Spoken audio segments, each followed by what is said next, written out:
Good morning, my name is Jason Gallo William, and today I will present my practical test on servo closed loop speed for steady state characteristic. So, the first objective of this lab is to be familiar with the servo operation in closed loop speed control. Second is to be able to calculate and measure the steady state speed of digital in closed speed control for various controller gains, both theoretically and experimentally, and be able to compare both. Okay, good morning. My name is Al-Rizwi. So today I'm going to instruct how to do the lab test digital servo motor. So firstly we switch on the servo controller, and then we open the cover. After that, we disengage this belting on the gear inside. As you can see inside, just this belting already loose. Then it is disengaged. Then you can try to turn this around this handle so that this belt is disengaged. Then next we move to this digital servo controller. First we need to choose speed loop. Then we press device control.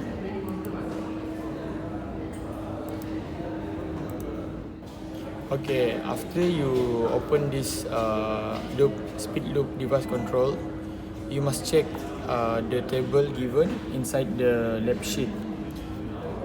This is the table setting for closed loop speed control measurements. Firstly, we need to check the signal type. The signal type is constant, so don't need to change. Then, as we see here, we need to check the KP, the time integrated.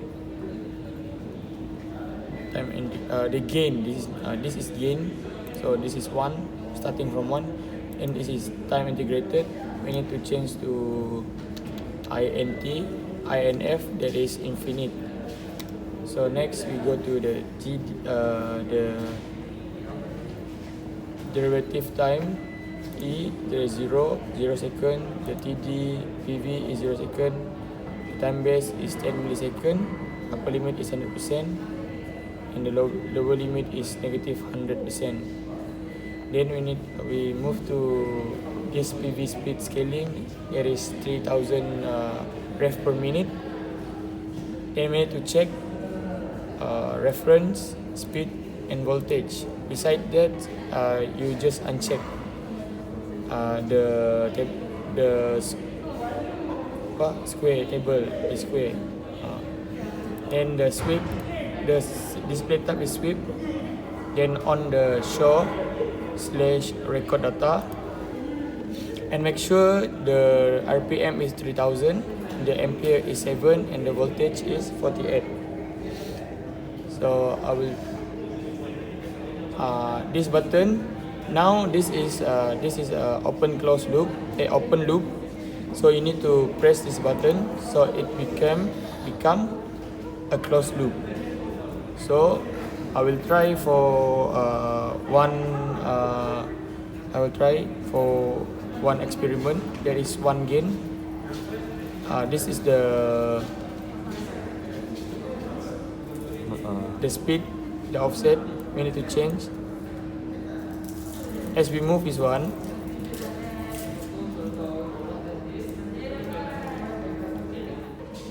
okay, as we gonna start this experiment, firstly we need to on the power, then the offset. While we move this knob, the speed knob, we need to see at this speed. This speed is 40. It is constant 40. So you need to adjust until you get the speed of 40.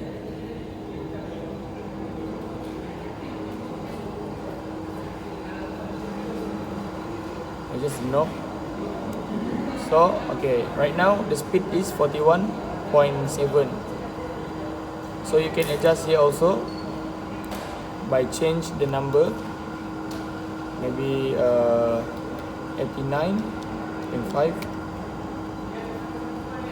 If the speed is still not changed, then you need to adjust until you get plus minus 40, around 40.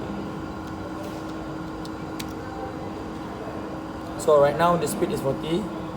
Then you take the reading of this offset percent in percentage at 88.5%, and the speed of this of the experiment, the closed loop device. The speed now is 1216.9 RPM. And then you repeat this step for experiment 2, 3, 4 and 5 for the gain KP. So now we stop the machine. Then change this to 0 and then repeat. Alright, thank you.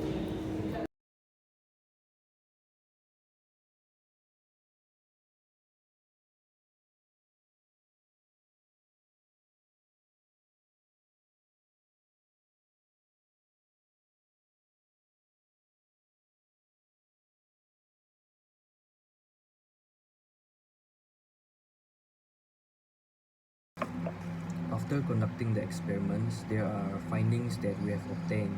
So based on the observations made, the actual speed that we gain is slightly different with the theoretical speed that we have calculated. Also, we can also observe that the increase of gain will affect the speed.